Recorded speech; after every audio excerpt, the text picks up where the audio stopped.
ഹബീബ് സല്ലല്ലാഹു അലൈഹി വസല്ലം തങ്ങളെ ശരിയായി വിശ്വസിക്കണം. രണ്ടാമത്തേത് അൽ ഇത്തിബാഉ ബിസുനനി, അവിടുന്ന് കാണിച്ചു തന്ന ഒരു മാർഗമുണ്ട്, ആ മാർഗത്തെ നമ്മൾ അവലംബിക്കണം. അത് സ്വർഗത്തിലേക്കുള്ള വഴിയാണ്. സ്വർഗത്തിലേക്കുള്ള വഴി പുണ്യനബി സല്ലല്ലാഹു അലൈഹി വസല്ലം തങ്ങൾ കാണിച്ചു തന്ന മാർഗമാണ്.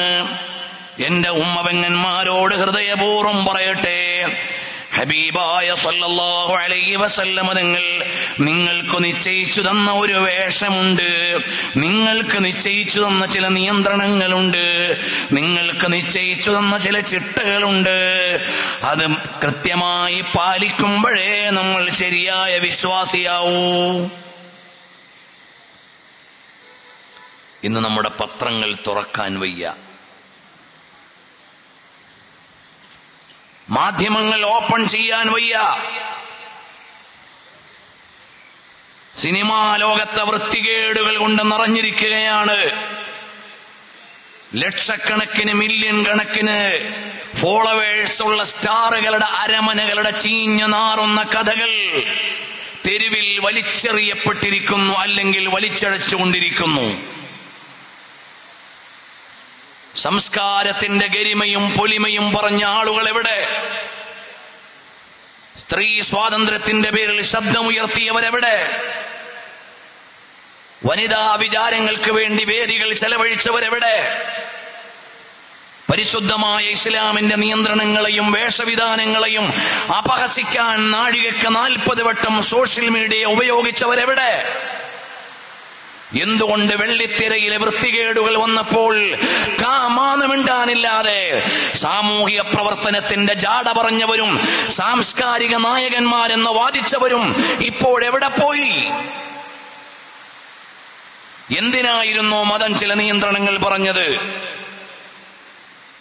സ്ത്രീകളുടെ ശാലീനതയെ സംരക്ഷിക്കാൻ. ഒരിക്കലും ആണും പെണ്ണും തുല്യമാവില്ല. ആണ് ആണായി ജീവിക്കണം, പെണ്ണ് പെണ്ണായി ജീവിക്കണം. ഇത്രയേ മതം പറഞ്ഞുള്ളൂ. ആണിനെയും പെണ്ണിനെയും പടച്ചവൻ പറഞ്ഞു, നിങ്ങളുടെ ശരീരഘടനയ്ക്കനുസരിച്ചുള്ള നിയമങ്ങളുണ്ടെന്ന്, അത് പാലിക്കണം.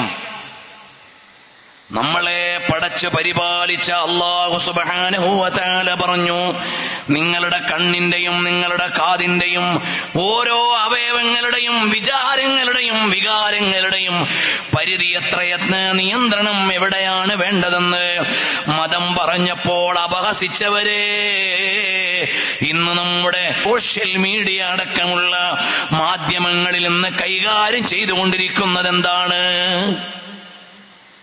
ആർക്കും മിണ്ടാനില്ല. എവിടെ എത്തിയിരിക്കുന്നു നമ്മുടെ സദാചാരം? ഏറ്റവും ചുരുങ്ങിയത് 30 കൊല്ലം മുമ്പ് 40 കൊല്ലം മുമ്പ് അരമനയിൽ പീഡിപ്പിക്കപ്പെട്ടത് വിളിച്ചു പറയുമ്പോ മക്കളും പേരക്കുട്ടികളും കേൾക്കുന്നുണ്ടെന്ന നാണം പോലുമില്ലാത്ത വിധം നമ്മുടെ സാംസ്കാരിക മേഖല തകർന്നു പോയിരിക്കുന്നു. എന്തിനായിരുന്നു ആണിനെയും പെണ്ണിനെയും വെവ്വേറെ നിയമങ്ങൾ കൊണ്ട് നിയന്ത്രിച്ചത്? സദാചാരം നിലനിൽക്കാൻ. ലോകത്ത് മരുന്ന് കണ്ടുപിടിക്കാത്ത എയ്ഡ്സ് എവിടെ നിന്ന് വന്നു എന്ന് ചോദിച്ചാൽ ലൈംഗിക സദാചാരം പാലിക്കാത്തതിന്റെ പേരിൽ. ലോകത്ത് ഏറ്റവും കൂടുതൽ എയ്ഡ്സ് രോഗികൾ എവിടെയാണുള്ളതെന്ന് ചോദിച്ചാൽ ലിബറലിസ്റ്റുകളുടെ നാട്ടിൽ, ലിബറലിസത്തെ പ്രയോഗിച്ചവരുടെ നാട്ടിൽ, സ്വതന്ത്ര ലൈംഗികതയ്ക്ക് വേണ്ടി കയറൂരി വിടുകയും കുടുംബ വ്യവസ്ഥിതിയെ ഇല്ലായ്മ ചെയ്യാൻ വേണ്ടി പരിശ്രമിക്കുകയും ചെയ്തവരുടെ നാട്ടിൽ.